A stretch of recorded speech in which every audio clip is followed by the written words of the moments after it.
It's a brand new Saturday mga ka-agri, kaya narito na ang mga istoryang hindi nyo dapat walampasin ngayong araw. Isa sa mga proyekto na patuloy na binibigyang pansin ng kagawaran ng pagsasaka ay ang pagpapagawa ng mga konkretong kalsada sa anumang panig ng Pilipinas upang magkaroon ng maayos na daanan ang mga magsasaka sa pagdadala ng kanilang mga produkto sa merkado. At isa na nga riyan ang 50 milyong pisong halaga ng FMR sa Tiboli, South Cotabato. Antabayanan ang buong detalye at iba pang balita sa ating Agri Balitaan. Bilang bahagi ng ating unang agribersaryo, isang outreach activity ang ating itinasa kasama ang higit sa 500 IP pupils sa isang pampublikong paaralan sa bayan ng Tupi. Ang mga nakatutuwa at talaga namang kapupulutan ng inspirasyong kwento tungkol dyan, tutukan sa ating special report.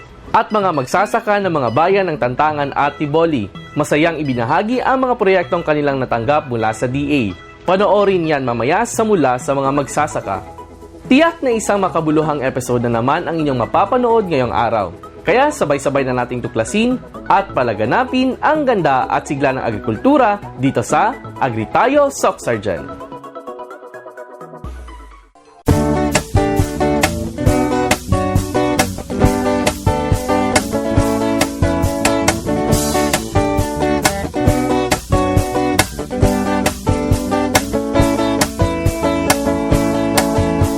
Magkamit ng dagdag na kalaman upang saka palaisdaan mapagkakitaan ng mamamayan sa agrikulturang pangkabuhayan.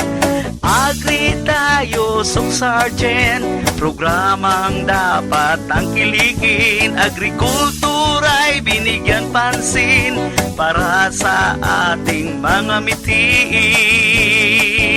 Ito'y programang pangkabuhayan at dito ika'y tutulungan. Agri Tayo, Soc Sergeant, programang dapat tangkilikin. Agrikultura'y binigyan pansin para sa ating mga mitiin. Agri Tayo, Soc Sergeant, programang dapat tangkilikin. Agrikultura'y binigyan pansin para sa ating mga mitiin. Agri Tayo, Soc Sergeant, Agri Tayo, Soc Sergeant, Agri Tayo, Soc Sergeant, Agri Tayo, Soc Sergeant.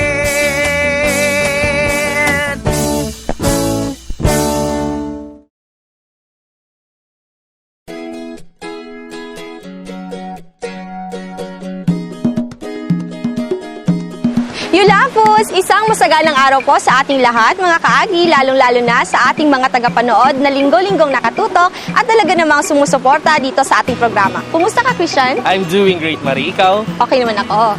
Biyaheng South Cotabato pa rin tayo, kaya andito tayo ngayon sa Tiboli, na kung saan isa ito sa mga bayan dito sa Soc Sergeant Region na nakatanggap ng daan-daang milyong halaga ng mga proyekto galing sa DA. Yes, tama ka dyan. At isa nga sa mga proyekto yang itong FMR na nasa likuran natin. Patunay lamang yan na patuloy na nagpapagawa ng mga konkretong daanan ang ating pamahalaan upang tulungan ang ating mga magsasaka sa pagdadala ng kanilang mga produkto mula sa kanilang lugar patungo sa merkado. At mamaya, Christian, ay makakapanayam natin ang ilan sa mga barangay officials at aalamin natin mula sa kanila kung gaano nga ba kalaki ang pakinabang nila mula sa FMR projects dito. Yes, Marie, at konting agri-trivia lang mga ka-agri, ang Tiboli ay isang eco-cultural tourism destination na matatagpuan sa timog kanlurang bahagi ng South Cotabato. Thank you for that information, Christian. In the meantime, mga ka-agri, narito na po ang ating isang oras na programang handog sa inyo ng Department of Agriculture 12 sa pangunguna ni Regional Executive Director Amalia Hayag-Datukan. Katuwang ang Regional Agriculture and Fishery Council Desk Office 12 led by Chairman Junicio Bautista. Kaya narito na po ang mga malalaking balitang agrikultura ngayong linggo. Mula rito sa Tiboli, South Cotabato, Narito na ang ating Agri-Balitaan! Sa ulo ng ating mga nangungunang balitang agrikultura, 50 milyong pisong halaga ng konkretong kalsada na ipinagawa ng Department of Agriculture sa Tiboli, South Cotabato, pinakikinabangan ng daan-daang magsasaka. Director Amalia Datucan, patuloy na hinihimok ang mga magsasaka at mangingisda na magpatala sa Registry System for Basic Sectors in Agriculture. Awarding ceremony ng mga nagwagi sa National On-the-Spot Mosaic Poster Making Contest naging highlight ng 3rd Quarter Regional Information Officers Meeting sa Maynila. At mga newly promoted at newly appointed personnel ng DARFO 12 nanumpa na sa katungkulan. Sino-sino kaya sila? Alamin! At para sa detalye ng mga balitang ito, narito si Miss Nelma Limba Ambuludto.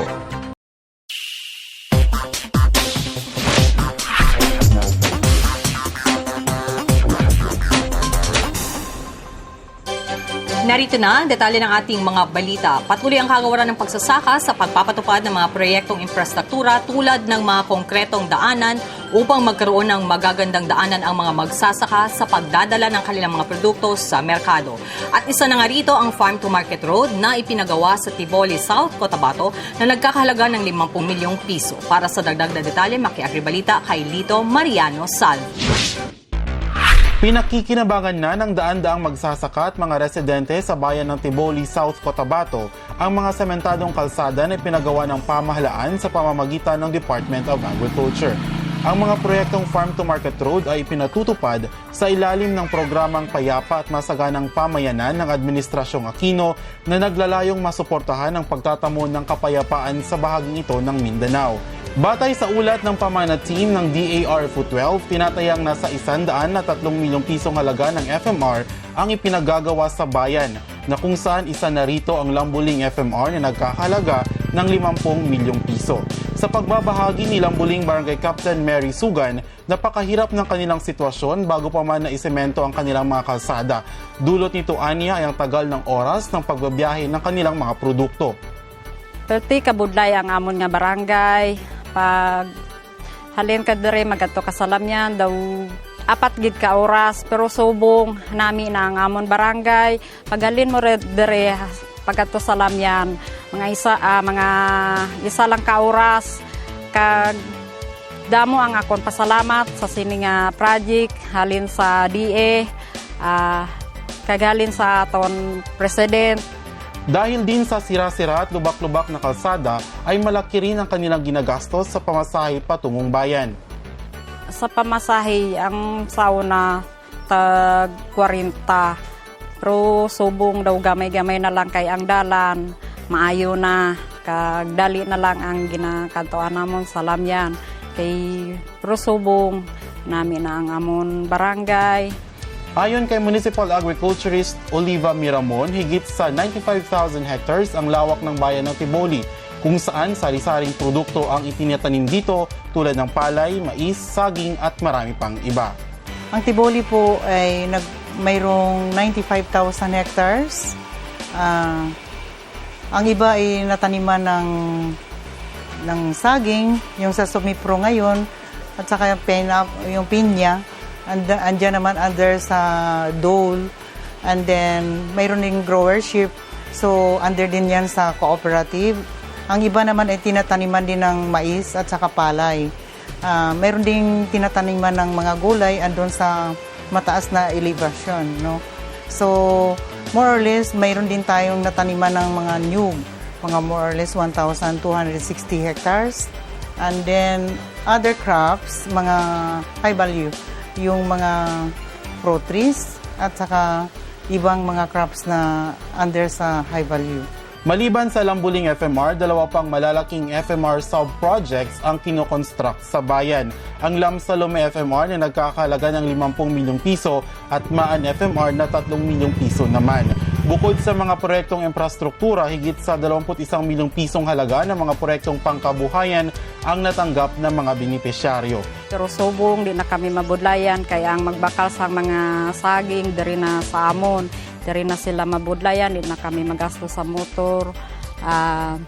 Damo ang amon nga pasalamat. Sa naging panayam ng Agri Tayo Soxargen kay Mayor Dibutuan, ipinarating nito ang malugod na pasasalamat sa gobyerno, sa DA at sa iba pang national government agencies sa patuloy na pagbibigay ng tiwala sa pamamagitan ng pagbuhos ng mga proyekto na lubos namang pinakikinabangan ng mga magsasaka sa bayan.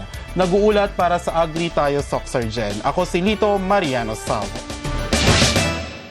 Sa iba pang balita, nagkaroon ng third quarter meeting ang mga regional information officers ng 17 rehiyon ng DA kasama na ang mga attached agency nito. Bukod sa pagpupulong, naging saksi rin ang mga RIOs sa isinagawang awarding ceremony ng National On-the-Spot Mosaic Poster Making Contest sa Maynila. Maki-agribalita kay Nelly Escote, Ilanan.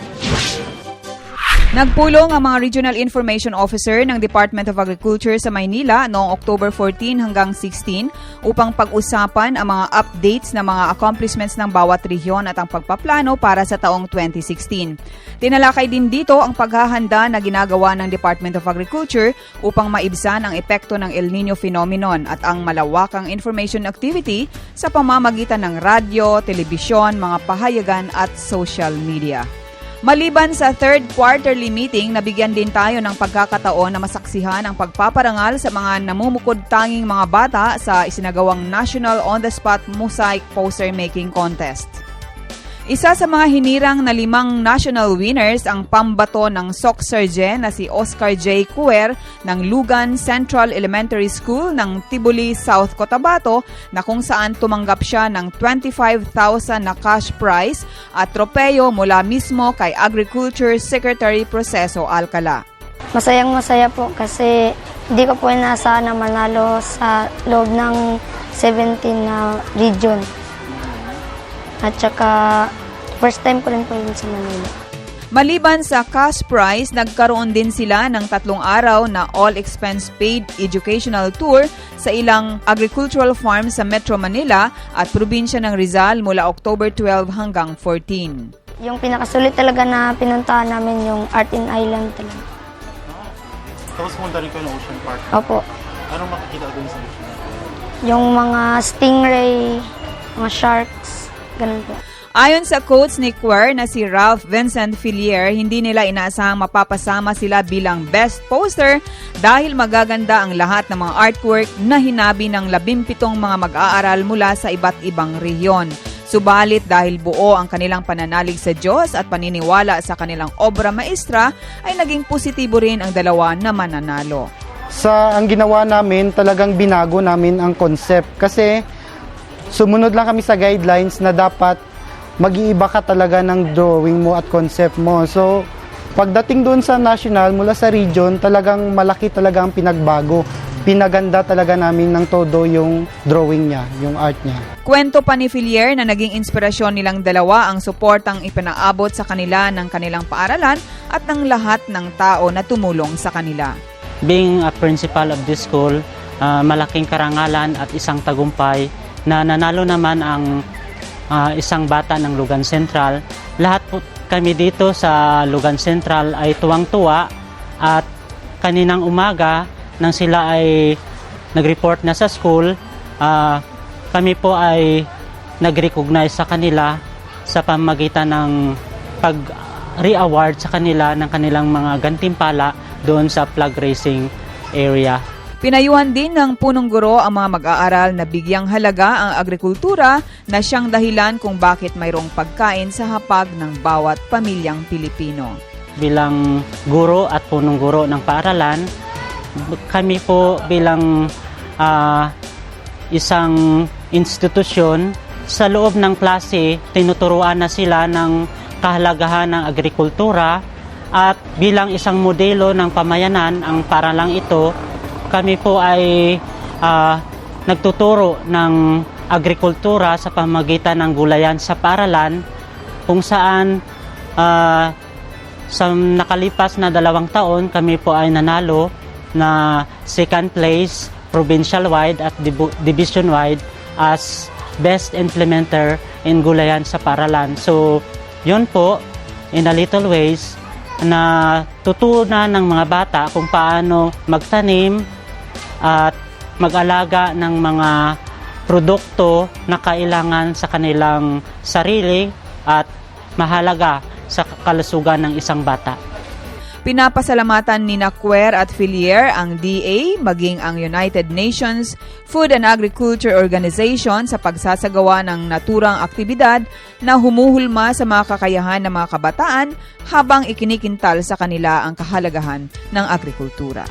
Nagpapasalamat ako sa Panginoon dahil binigyan niya kami ng talent ng katulad nito. Tapos nagpapasalamat din ako sa DA dahil sa DA sila ang nagbigay ng tsansa sa mga bata na ipakita ang kanilang talentos sa lahat. Pagkatapos nagpapasalamat din ako sa DepEd at sa aming principal na todo ang suporta sa amin. Nag-uulat para sa Agri Tayo Soxargen. Ako si Nelly Escote Ilanan. Samantala, inanunsyo ni Director Amalia Hayag Datukan na kailangang magpatala ang bawat magsasaka at mangingisda sa Registry System for Basic Sectors in Agriculture o RSBSA upang masigurong makakakuha sila ng anumang proyekto mula sa DA at iba pang government agencies. Ano ba itong RSBSA? Alamin sa Agribalita ni Chat Muñez.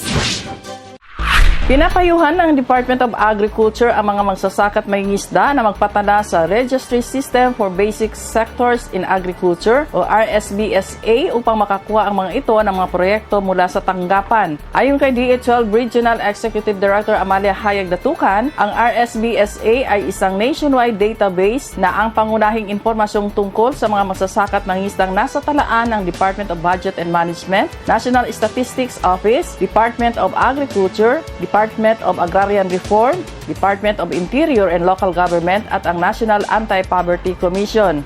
Paliwanag ni Director Datukan, ang mga magsasaka at mangingisdang nakalista sa RSBSA ay siguradong makakakuha ng mga proyekto sa ilalim ng mga naturang ahensya. Ang RSBSA ay pinangangasiwaan ng DBM na nakabatay sa mga listahang isinumiti ng mga Agricultural Office ng bawat lokal na pamahalaan. Hindi lamang mahalaga ang hakbang na ito para sa DA, kundi kailangan ito ng mga tagagawa ng batas upang makapagbalangkas sila ng mga kautusan at alituntunin para sa mas ikakauunlad ng sektor ng pagsasaka at pangingisda, pagbibigay diin ni Director Datukan.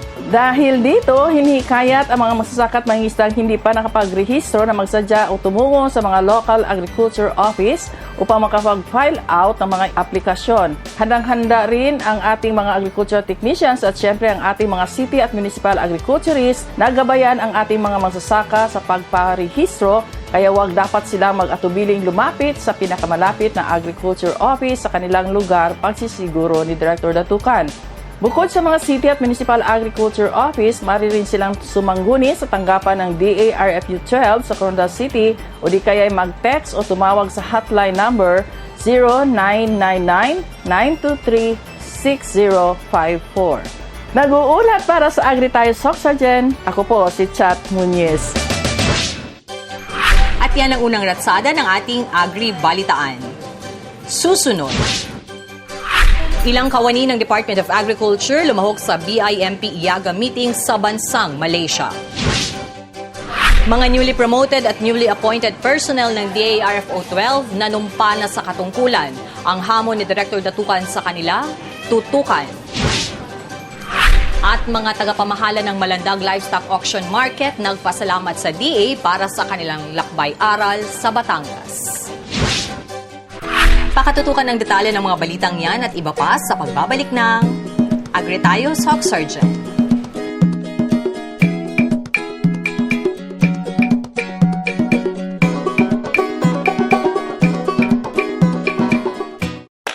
Masarap kumain, lalo na pag may kanin. Pero ngayon, di lang bigas ang isinasaing.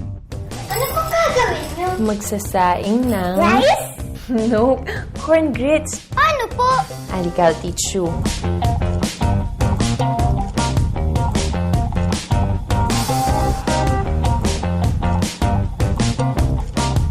Kain na! Salami dyan! Boy, sarap na? Maisustansya pa! Ang mensahe nito ay hatid sa inyo ng Department of Agriculture.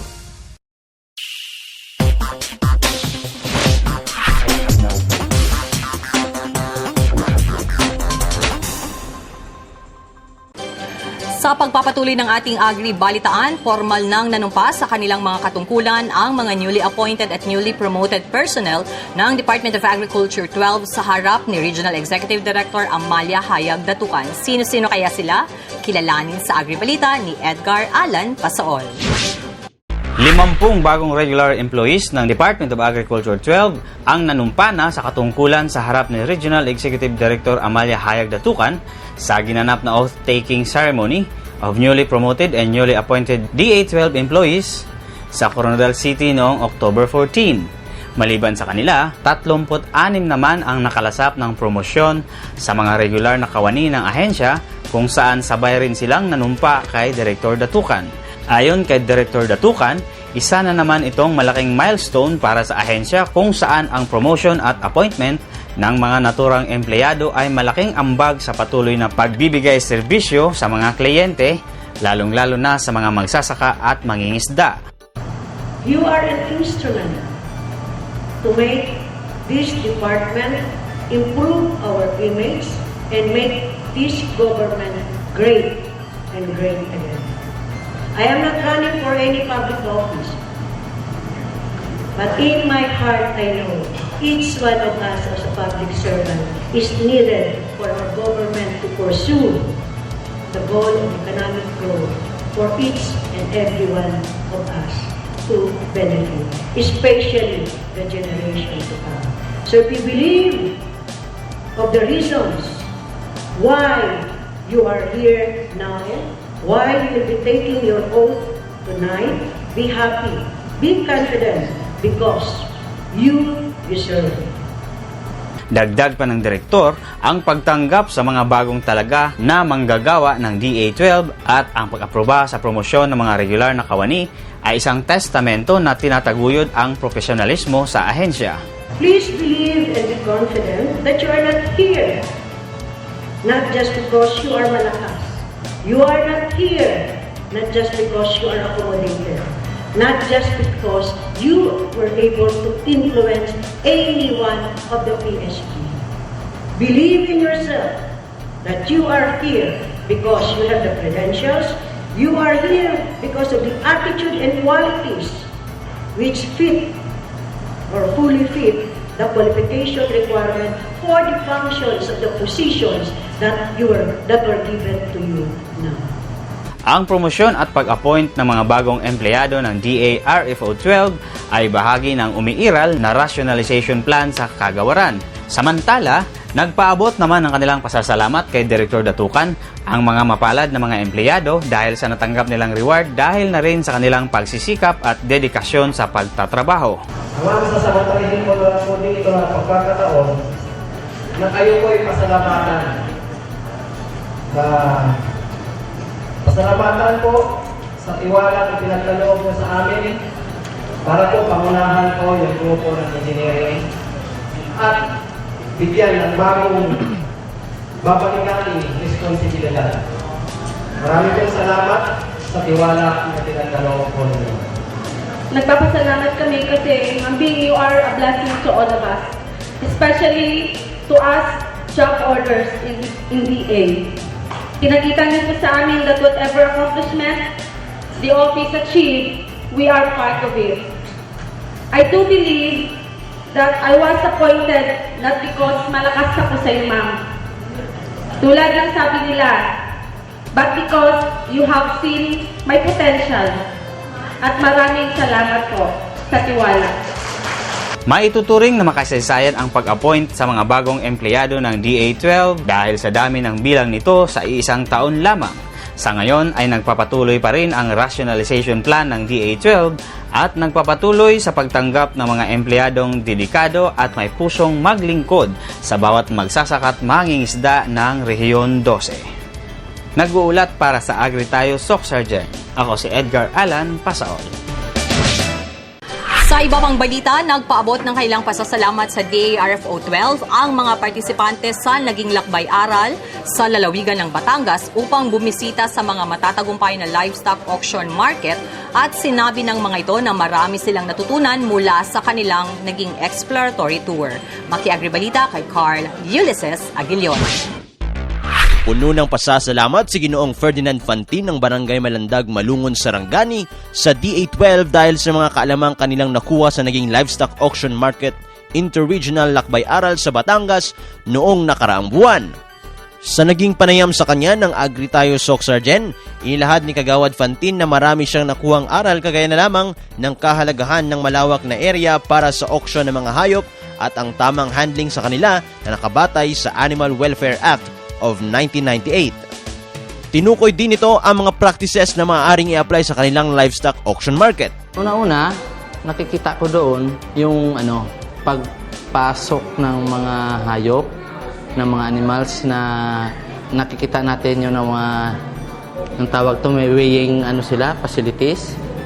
Saka pagpasok doon, andoon yung nakikita natin yung mga kumukumpra ng mga hayop na saka well organized. Dagdag pa ni Ginoong Fantin, malaki ang potensyal ng kanilang LOM dahil sa dami ng mga small ruminants na hayop na nabebenta dito bawat Biyernes na nagsisilbing market day nila.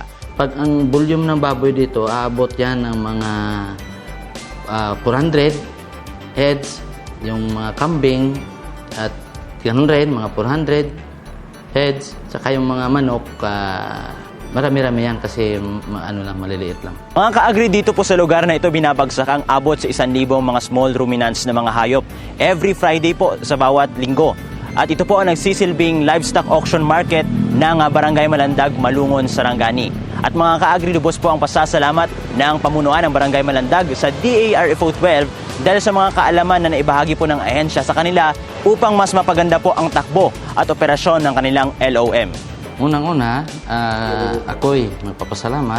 Kasama ko si Engineer Paul Aradanas na kami yung naging aspirants na representative na galing dito sa amin. Naglakbay-aral doon sa Batangas. So, malaking pasasalamat ko na nakikita namin yung mga mai-apply namin dito sa amin na itong lugar namin ipinili rin na maging isa sa mga programa ng LOM. Sa BMT, papasalamat din kami yung sa Department of Agriculture na binigyan nyo ng pansin yung aming barangay food yan. Maraming salamat. Ayon naman kay Kagawad Reynato Catedral, ang Committee Chairperson on Appropriations ng kanilang konseho, umaabot sa 200,000 pesos ang kita nila mula sa LOM sa buong taon. Ito ay malaking tulong anya sa income ng kanilang barangay. Nagpapasalamat din siya sa DA dahil sa pagsasagawa ng mga seminar bilang dagdag kaalaman sa operasyon sa naturang pasilidad, kagaya na lamang ng Livestock Marketing and Animal Welfare Awareness Seminar. First and foremost, we are so very much thankful sa Department of Agriculture, particularly in our region, kasi they are very much willing magtulong sa atin, not only on the part sa agriculture but lahat na naaspito. We know for the fact na ang DA, one of our resolutions which was sponsored is yung farm to market road, pero on the process pa yon, which is may 1,500 meters na amounting to mga 9 million. And although na hindi pa yan na-implement ang ganong project, and aside from that, marami pa rin sila na tinutulong dito, particularly sa aming LOM na ini-educate kami at saka sa Barangay Food Terminal. So with that, sa ngayon our council is also on the focus of the El Nino mitigation. That's why siguro with the help also of the Department of Agriculture, ma-educate pa lalo natin yung tao para maging mas aware sila sa parating na El Nino po natin. Maliban sa LOM, mayroon ding Barangay Food Terminal na proyekto ng DA12 ang Malandag, kung saan isa ito sa mga operational na BFT sa rehiyon at may malaking income. Dito sa Malandag, Malungon, Sarangani, nag-uulat para sa Agri-Tayo Soc Sargent, ako si Carl Ulysses Agidyon.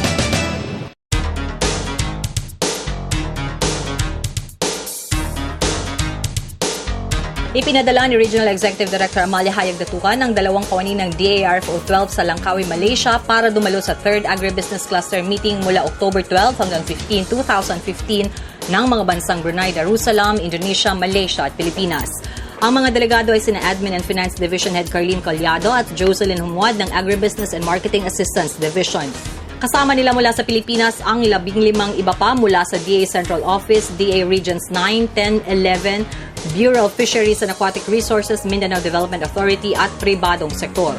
Ang focus ng aktibidad ay ang pag-uusap sa status ng cluster para sa 2014 at pagkakaroon ng workshop para sa post-2016 Agribusiness Roadmap.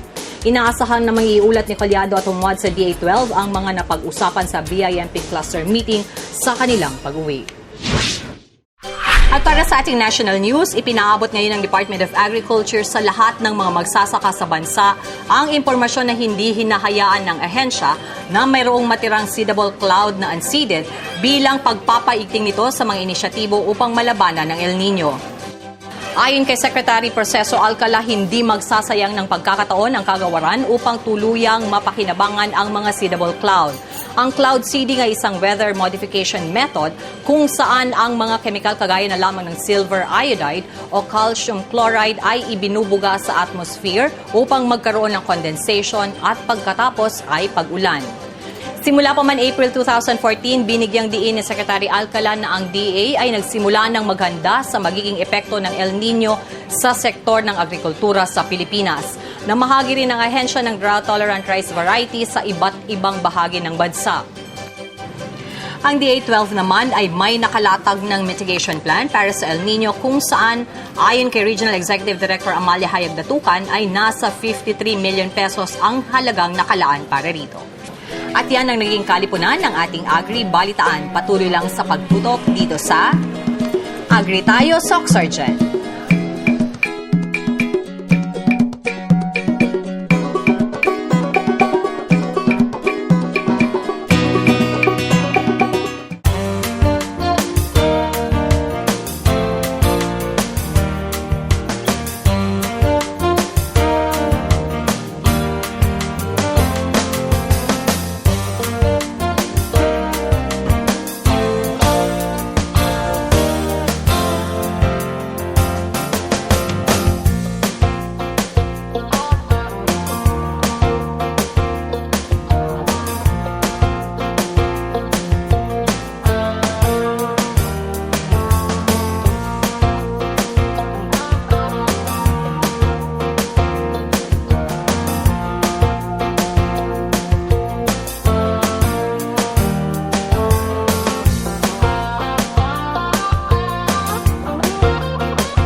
Mga ka-agri, andito po tayo ngayon sa Akmonan Elementary School sa bayan ng Tupi, South Cotabato para sa isang outreach activity na bahagi ng unang agribersaryo ng ating programa.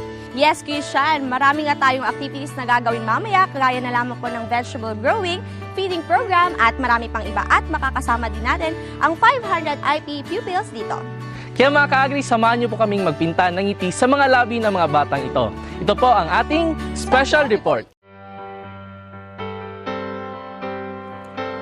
Matitingkad na mga ngiti ang sumalubong sa Agri Tayo Soxygen Team ng halos 500 katutubong mag-aaral ng Akmonan Elementary School sa Barangay Akmonan, Tupi, South Cotabato. Bago pa man nagsimula ang programa, nagkaroon muna ng vegetable planting sa garden ng paaralan, kung saan sibuyas ang itinanim kasama sina RTD Zaldi Boloron, ilang guro, estudyante at syempre hindi rin naming pinalampas ang pagkakataon na makapagtanim. Mababatid na lubos ang kanilang kaligayahan na makapiling kami sa araw na yon para sa isang taong pasasalamat ng Agri Tayo Soxygen Outreach Activity maging ang teaching force ng paaralan. Dito kayo nag-celebrate ng inyong unang taon ng inyong anong tawag dito sir, sa outreach ninyo sa DA, Department of Agriculture, Region 12. Region 12 yan kumbaga hindi basta-basta. First time na nangyari yata yan dito sa amin sa Tupi South District. Akmonan ang napili. So, kumbaga puno talaga ako ng kaligayahan, no?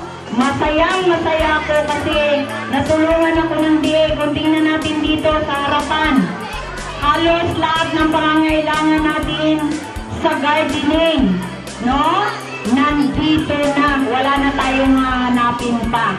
Nang dumating na ang formal turnover ng mga cleaning at classroom kits at mga garden tools, pinuno ng mga mag-aaral maging ng mga magulang na naroroon sa araw na yon nang palakpakan ang kanilang mini gym. Ilan sa mga kagamitan na ipinamahagi ay mga walis, timba at tabo, dustpans, planting materials, shovel at marami pang iba. Ito ay nagmula sa kagawaran ng pagsasaka sa mga empleyado nito at iba pang may mga busilak ang puso na nagbigay ng kanilang donasyon. Hindi rin lamang mga mag-aaral at mga guro ang nakadama ng kagalakan kundi pati na rin ang lokal na pamahalaan ng Tupi. Dito na sila matututo kung paano nila gamitin at alagaan ang kanilang mga kagamitan. Kaya sa mga kabataan, sinasabi ko sa inyo, kayo ang pinakamapalad na estudyante sapagkat kayo ang una-unang binigyan ng Department of Agriculture ng mga gamitan na pwedeng gamitin sa ating mga pananim.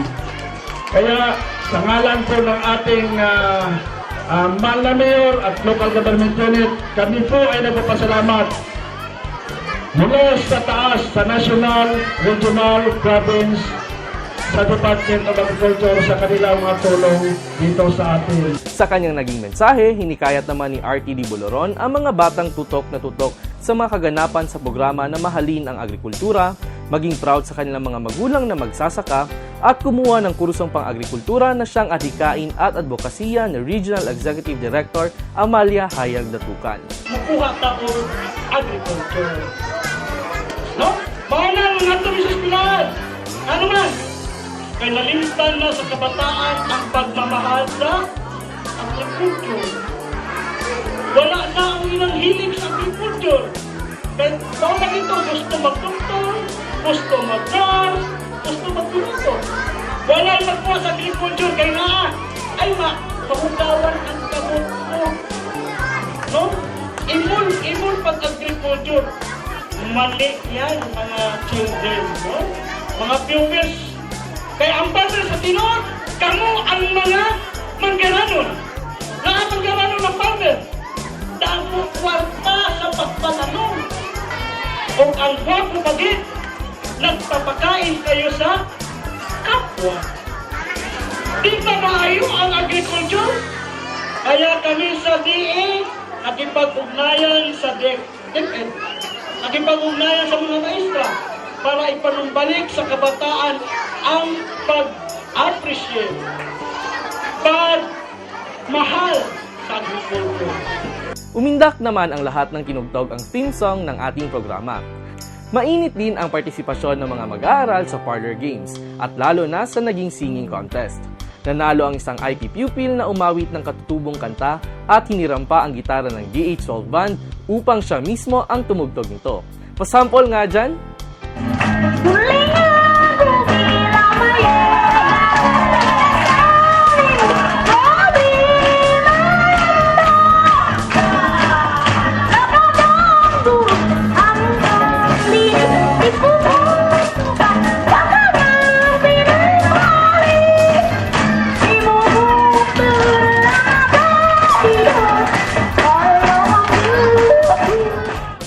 Tumanggap ang mga sumali ng samut-saring papremyo mula sa ating opisina. Mababakas naman ang hindi maipintang kasiyahan sa mga mukha ng bawat bata na naroroon dahil sa chicken joy na kanilang pinagsaluhan at iba pang pagkain na handog ng Agri Tayo Soxurgen Team at DAR of 12 sa kanila. At pati sina nanay na naghatid sa kanilang mga chikiting ay nabiyayaan din. Ang sarap talaga sa feeling kapag nakatutulong ka sa kapwa, lalo na sa mga bata na ang mga ngiti ay nagbibigay ng kakaibang liwanag sa mundo. Sa naging aktibidad na ito, sigurado mga ka-agri, unti-unti na nating naisa sa katuparan ang advokasya ni Direktor Datukan ang maging mapagmahal ang mga kabataan sa agrikultura. Ang ating outreach activity ay simula pa lamang ng ating first anniversary at sa darating na Nobyembre, sama-sama po nating ipagdiwang ang ating unang agribersaryo.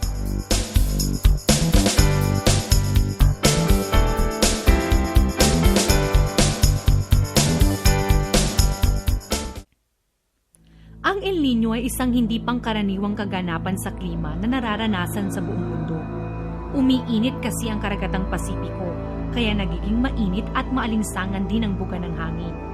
Tumatagal ito ng 8 buwan, minsan higit pa sa 1 taon. Naulit din ito tuwing 2 hanggang 7 taon. Iba-iba ang pagitan, kaya mahirap hulaan. Ang pinakamaganda, maging laging handa, lalo na yung mga pinakaapektadong lugar. Huli tayong dinalaw ng El Niño taong 2010, kung saan libo-libong ektaryang sakahan sa bansa ang natuyo. Nagkaroon din ng malawakang kakulangan sa tubig, pagkamatay ng mga lamang dagat, pagbaba ng produksyon ng mga pananim, malnutrisyon at pagtaas ng mga bilihin. Hindi biro ang mga epekto ng El Niño, kaya't wala man sa kamay natin ang pagdating nito, harapin natin ito ng may kaakibat na solusyon.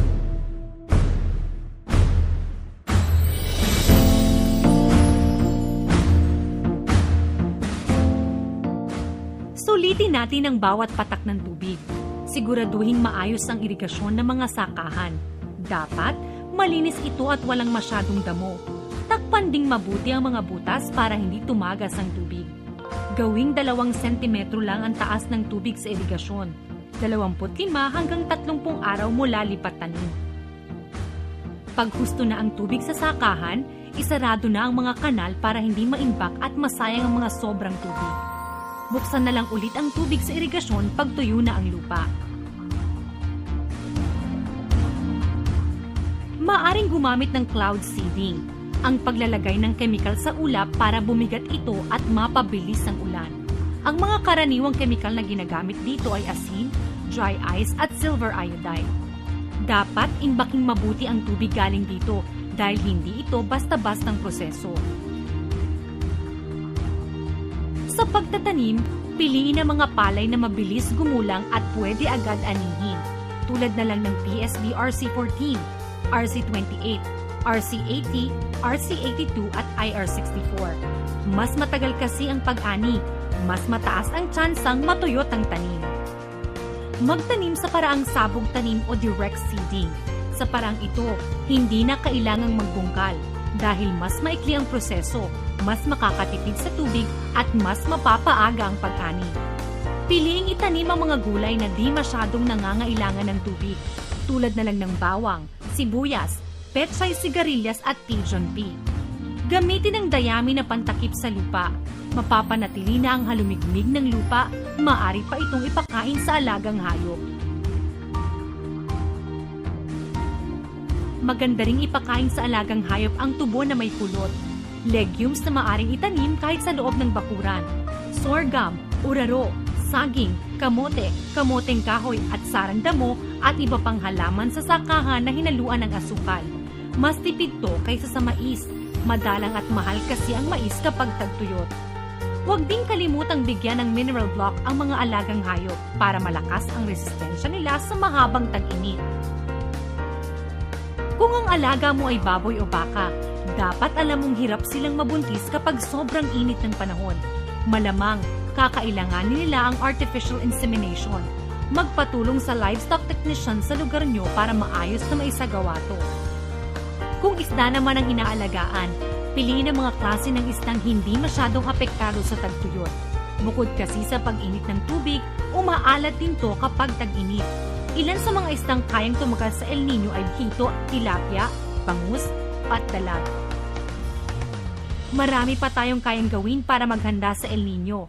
Para malaman ang lahat ng to, sumangguni sa pinakamalapit na opisina ng Department of Agriculture. Hindi lang kayo basta tuturuan ng iba't ibang paraan para maghanda. Tutulungan pa kayong magkaroon ng mga kagamitan at magsimula ng mga programa para rito.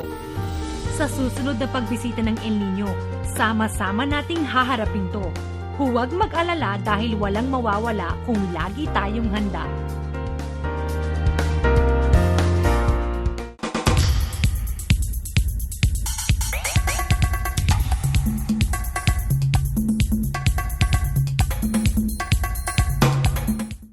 Ako po ay si Roger Losaria, taga New Lambunaon Irrigator Association. Dito po sa lugar na ito at namumuhay bilang isang magsasaka. Noong 2013, nakakuha kami ng project sa MRDP worth 500,000 na dryer at saka bodega. At saka noong 2014, nakakuha rin kami ng isang unit na traveling rice mill at saka kulig-leg with trailer worth 500,000 rin. Nakakuha rin kami ng mga binhi, itong Haita na mga binhi na ibinigay sa amin upang i-roll namin sa aming asosasyon. Ito ay malaking tulong sa amin dahil sa aming area wala talagang dryer at saka bodega. Kaya nga maligaya ang mga namin na magsasaka dahil na binigyan kami ng ganito. At saka yung sa project namin sa traveling rice mill, yun din, at saka malaking tulong dito sa aming asosasyon. Unang-una po sa lahat, nagpapasalamat kami na kung saan ay nagbibigay sila ng ayuda o tulong sa amin upang sa ganon ito'y makatulong sa aming asosasyon at saka hindi lang sa asosasyon kundi sa lahat na nasakupan namin, individual, lalo na sa mga dry. Yun kasi ang problema namin dito, pag tag-ulan, wala kaming mapakuna ng aming mga palay. Hiholafos, ang Melet Bato Farmers Development Association, mayroon kaming 150 plus na members. Yun ang mga members namin, binubuo ng mga magsasaka po, mangunguma. Tapos may mga women's po na members. Ano po yung mga tanim niyo? Mais po at saka mayroong mga abaka na tinatanim na binigay ng project sa pamana po through Department of Agriculture. Noon, ang kalsada namin ay madulas masyado. Tapos, almost 2 hours from here to Municipality of Tiboli. Malapit po 2 oras. Higit 1 oras yung travel namin. Ngayon is take only mga 40 to 1 hour ang minutes. Ang inaasahan namin na tuloy-tuloy na rin na matapos ang pagkukonstruct ng mga daan. Sa ngayon, medyo hindi na kami mahirapan. Hindi na kami mahirapan dahil sa naplastar na yung daan o naplastar na construct yung iba. Sa ngayon, magpapunta kami ng Tiboli, mga 40 minutes na lang siguro, yun ang pinakataas. Hiholafos be kadeen.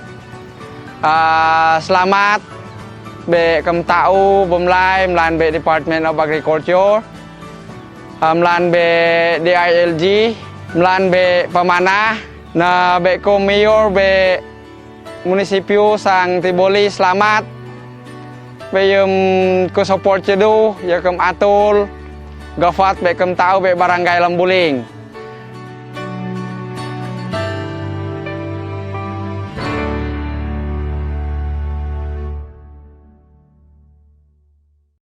The value of soil.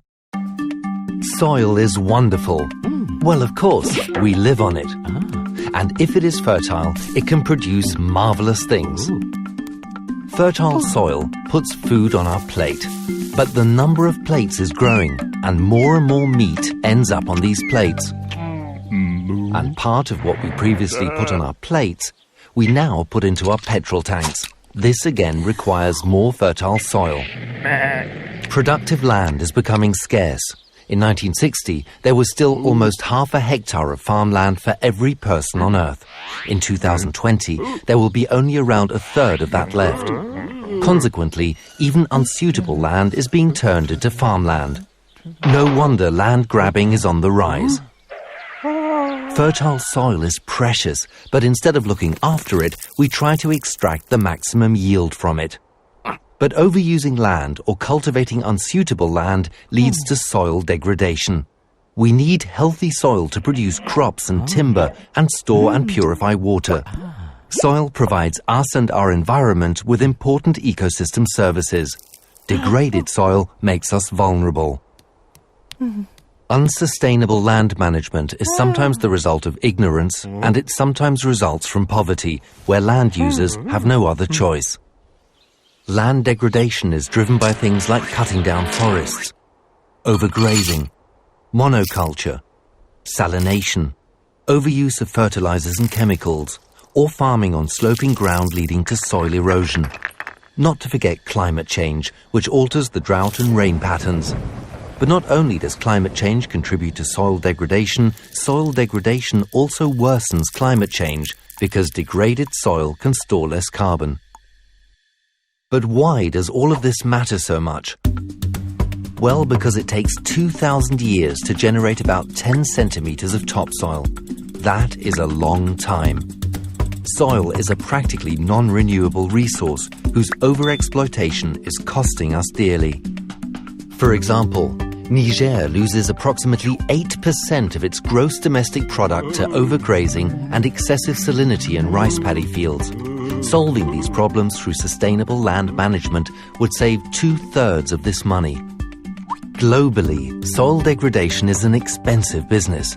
Already it costs every person on Earth $70 each year, which in total is about $490 billion. To this, one needs to add the indirect costs of environmental and humanitarian disasters, such as water shortages, yield shortfalls, or dust storms. The consequence is damage to health, forced migration, famine, and eventually conflict. But how can we prevent this? First of all, it is very difficult to take all these possible consequences into account in planning processes because it is so hard to recognize the true costs of our inaction. With the right figures, we could make the right decisions. We have to include the value of the soil services and the cost of land degradation into our calculation. Then it becomes obvious that using soils in the way that most of us do today is simply not economically viable in the long run. To solve this problem, we set up the Economics of Land Degradation Initiative, ELD.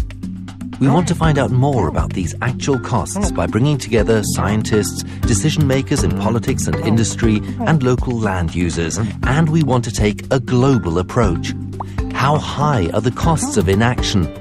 What are the potential benefits of adopting sustainable land management practices? What needs to be done? Land degradation has to stop. Knowledge about the costs must be passed on and become part of the decision-making processes. Sustainable land management isn't free, but in the long term it is the much cheaper option. It is the only way to preserve one of mankind's most precious assets, the wonderful, fertile soil.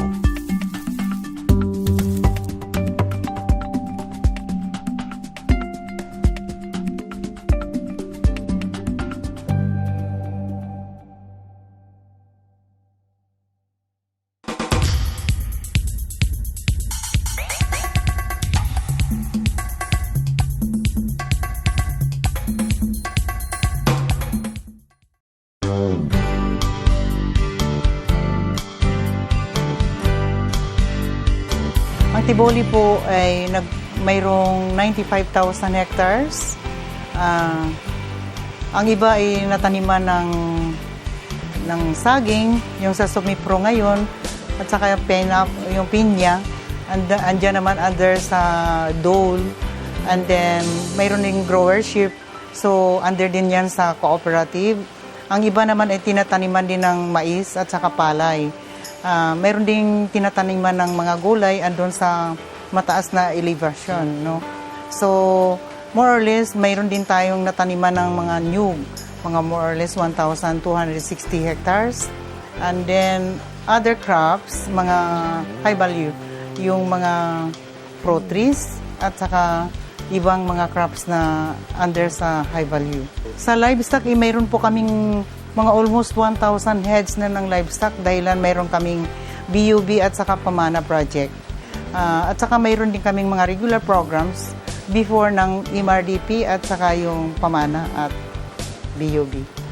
Sa ngayon, ang natanggap po namin sa Department of Agriculture through Pamana project, yung 125 million na road concreting at saka yung mga livelihood programs na yung nakikita natin kanina doon sa mga barangays. So, more or less, tinitingnan ata ng gobyerno kung ano pa ang possible na ibibigay na nila na mga proyekto. Sa dahilan, maraming mga crops andito ngayon sa Tiboli. Ang kailangan lang po natin ay mga support services, yung mga support programs para na ma-augment yung pangangailangan ng ating mga magsasaka. Pagdating ng mga projects na itong administrasyon ni Presidente Pinoy, nakita nila na ang dami palang pera. Sa ngayon lang nila nakita na ang dami palang mga programang dapat maangkin ng mga magsasaka.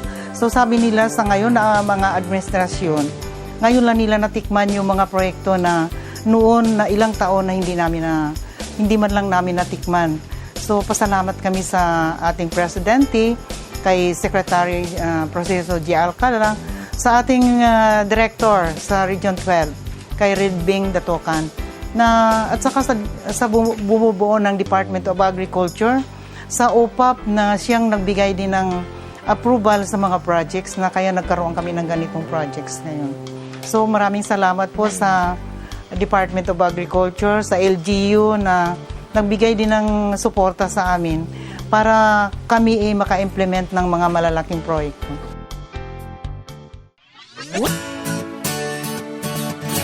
Buong mundo ay nakiisa sa pagdiriwang ng World Teachers Day noong October 5 bilang pagkilala at pasasalamat sa kanilang kabayanihan at natatanging papel sa paghubog sa bawat mag-aaral saan mang panig ng daigdig.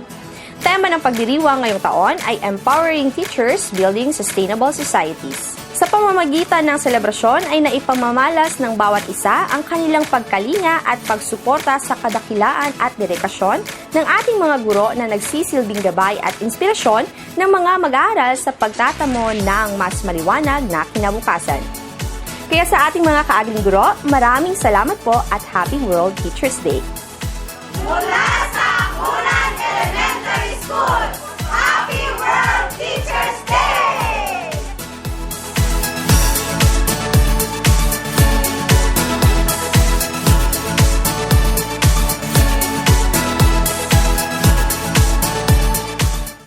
Anong baon mo?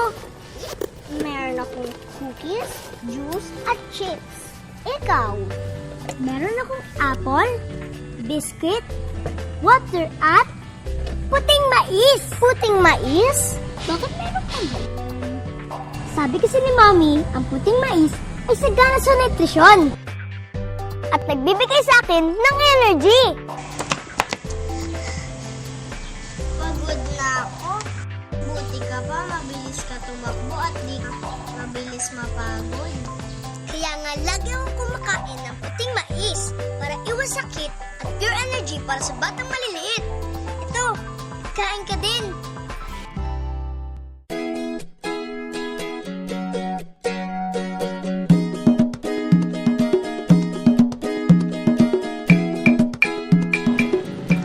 Mga ka-agri, ilang linggo na lamang po ay Grand Agriversary Day na natin, kaya patuloy po ang paghahanda ng ating programa upang maging memorable ang selebrasyon ngayong Nobyembre. At lahat po kayo ay imbitado dyan. Kung gusto niyo po magkaroon ng idea tungkol dyan, bisitahin lamang po ang aming Facebook page at ang iba pa naming mga social media accounts.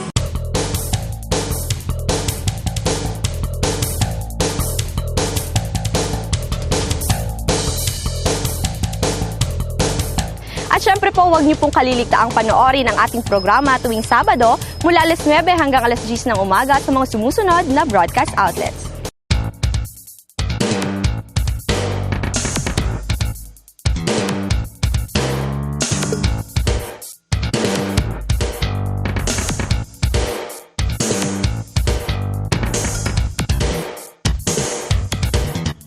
Kung may mga katanungan po kayo sa mga programa and proyekto ng DA o kung may mga technologies po kayong nais may feature dito sa ating programa, ipadala lamang po sa aming hotline number. Mga ka-agri, patuloy pong tumatanggap ang ating opisina ng mga nominasyon para sa Gawad Saka Search. At narito po ang mga kategoryang maaari ninyong pagpilian.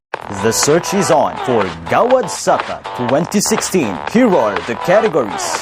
For individual categories: rice farmer adopting rice-based farming systems, corn farmer, coconut farmer, sugarcane farmer, high-value crops farmer, agricultural entrepreneur, organic farmer, fisher folk for fish culture, fisher folk for fish capture, large animal raiser, small animal raiser, young farmer, agricultural scientist, and agricultural researcher. For group categories: Farm Family, Young Farmers Organization, Rural Improvement Club, City or Municipal Agricultural and Fishery Council, Provincial Agricultural and Fishery Council, Barangay Food Terminal, LGU Operated, Barangay Food Terminal, Non-LGU Operated, and Fishery and Aquatic Resources Management Council. For more information, please visit your local agricultural offices or the Department of Agriculture, Regional Office 12. Pinaalalahanan lang natin ang ating mga magsasaka at mangingisda na magparehistro na sa Registry System for Basic Sectors in Agriculture o RSBSA. At kung hindi pa sila registered Christian, ay sumangguni lamang po kayo sa pinakamalapit na local agriculture office upang matulungan kayong mag-fill out ng application form. Handang-handa po ang ating mga technicians at ating mga city and municipal agriculturists upang gabayan po kayo. Maraming salamat po mga ka-agri sa inyong pagtangkilik dito sa ating programa at sa patuloy ninyong suporta sa kagawaran ng pagsasaka kay Secretary Prosi Alcala at kay Director Bing Datucan. Mga ka-agri, 61 days na lamang po at magpapasko na. In the meantime mga ka-agri, narito po ang aming pasilip sa naging agri-adventure ng ATS team sa Ilocos and Cordillera Administrative Regions. Mga ka-agri, dahil tuwing Sabado ay palagi nyo kaming pinatutuloy sa inyong mga tahanan, isang special episode po ang aming inihanda sa inyo dahil Agri Tayo Soc Sergeant goes to Cordillera Administrative Region. Pupuntahan po natin ang tanyag na lungsod ng Baguio at marami pang iba. Kaya huwag na huwag kayong mawawala sa susunod na linggo mga ka-agri. At tabayanan po ninyo yan sa susunod na Sabado sa tuloy-tuloy nating pagtuklas at pagpapalaganap sa ganda at sigla ng agrikultura dito sa Agri Tayo Soc Sergeant.